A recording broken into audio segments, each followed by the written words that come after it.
Bonjour à toutes et à tous, bienvenue sur cette vidéo. Nous allons voir comment installer le plugin ou Java Patch Finder sur NetBeans. Alors Java Patch Finder c'est quoi? C'est un vérificateur de modèle, ça nous permet de faire l'exécution symbolique également. Alors pour pouvoir installer Java Patch Finder, il faut tout d'abord avoir certains prérequis. Ils sont bien évidemment JDK qu'il faut installer, la version 8, et NetBeans la version 8.0.2, et vous devez avoir nécessairement une connexion internet pour pouvoir télécharger et installer ces différents prérequis que nous avons cités. Et il faut également télécharger ce plugin.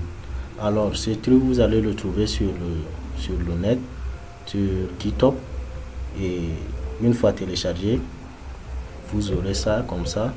Voici donc le fichier et les JDK et les NetBeans nécessaires. Vous pouvez voir et aller télécharger et installer tout ceci. Une fois ceci installé, nous allons lancer NetBeans. Et voici l'interface de NetBeans. Alors, d'où vient ce dossier ou ce répertoire avec ces différents dossiers? Vous allez tout d'abord configurer le plugin que nous avons téléchargé sur GitHub. Et pour cela, il faut aller dans Tools. Une fois dans Tools, on part dans Plugin et vous venez dans Download, vous cliquez dessus, vous ajoutez Add Plugin, on ajoute un plugin et vous sélectionnez comme ça. Et comme moi je l'ai déjà fait, je ne vais pas l'ouvrir. Donc chez vous, ouvrez ça et vous allez le retrouver une fois ici. Une fois ouvert, vous allez le retrouver ici.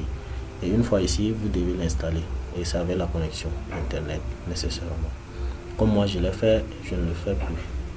Une fois ceci fait, vous fermez tout simplement et vous venez. On va donc créer d'abord un dossier dans notre répertoire C, dans le disque C. Nous allons créer un dossier nommé JPF Home. Une fois ceci fait, vous ouvrez votre terminal. J'ouvre Windows Terminal.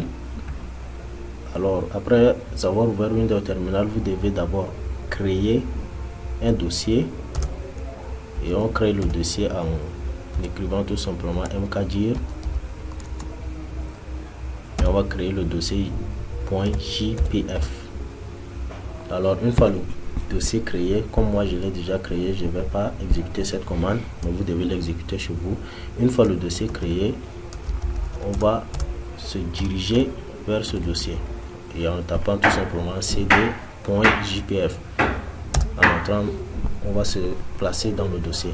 Alors une fois que nous sommes déjà dans le dossier .jpf, on va créer un fichier qui sera nommé site.properties.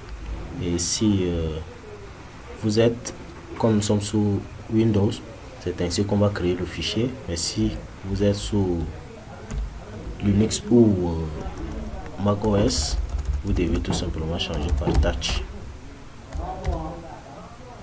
Et comme moi je l'ai déjà exécuté avant, je ne vais plus le faire. Du coup, faites-vous de votre côté.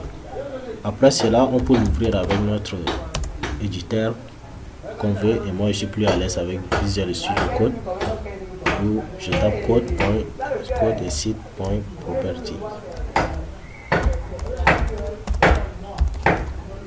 et on exécute. Alors ça nous ouvre le fichier. Une fois le fichier créé ouvert dans votre éditeur, vous devez écrire ces lignes.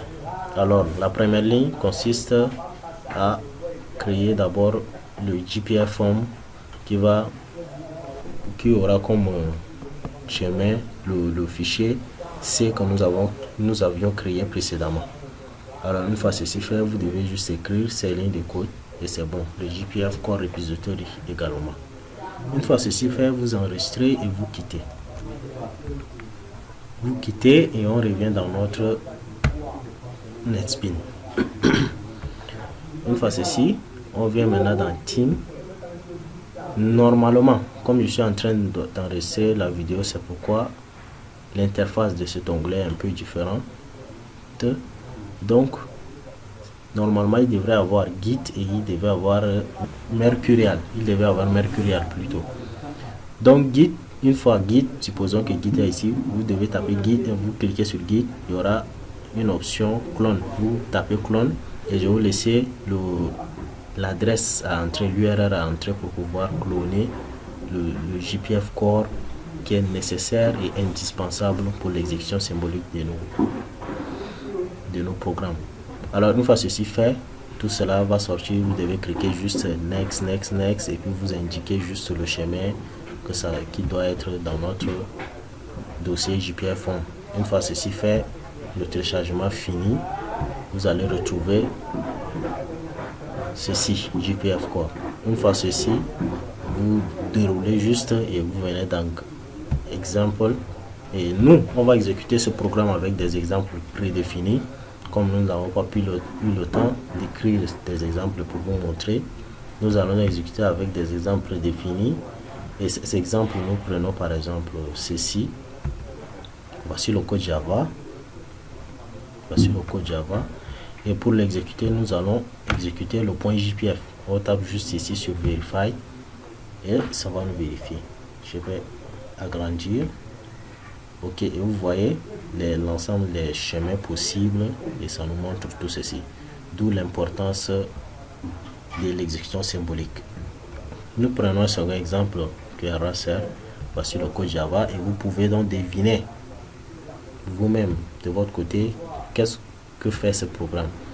Et l'exécution, on fait la même chose, Verify, et on verra également